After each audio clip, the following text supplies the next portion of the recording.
I don't know how to cook, said Betsy, but I think it's time I learned. She looked around the kitchen.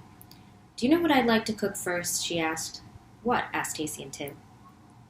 It's called everything, said Betsy. It's called everything because it's got everything in it. Tacy and Tib looked puzzled, and Betsy explained. A little bit of everything there is, cooked up in one pan.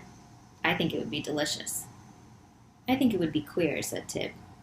It sounds queer, said Tacy. What would it be like, I wonder? Well, said Betsy, looking at the ceiling, I've never tasted it, of course. Nobody's ever tasted it, because nobody ever cooked it. We're inventing it right now. But I imagine that it would taste like everything good mixed together. Ice cream and blueberry pie and chicken with dumplings and lemonade and coffee cake. Coffee cake is baked, said Tib. This wouldn't be baked, said Betsy, because Mama said we weren't to open the oven door. But we could mix it in a pan and heat it on top of the stove the way we did the cocoa.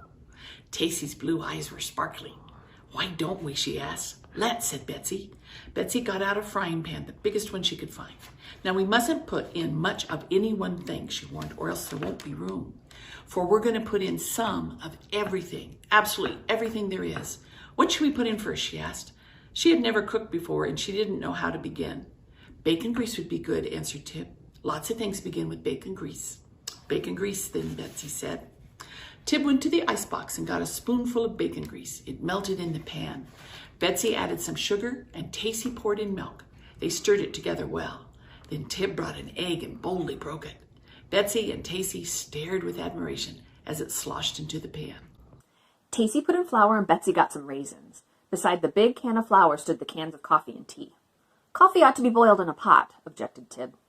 Everything goes in together, said Betsy firmly. Everything.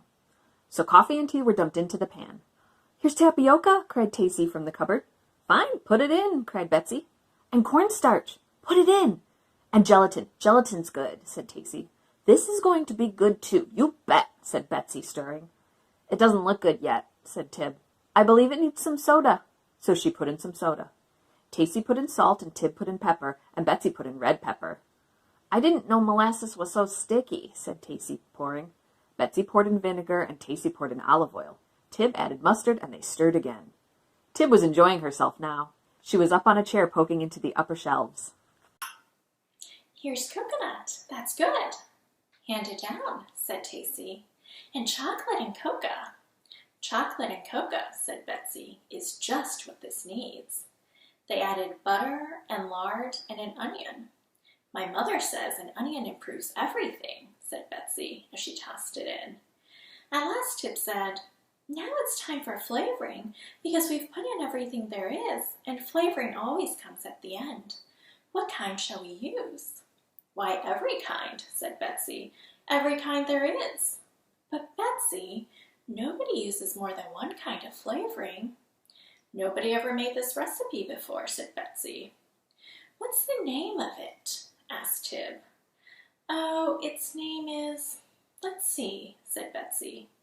Everything pudding would be good, said Tacy. That's right, said Betsy. Its name is everything pudding.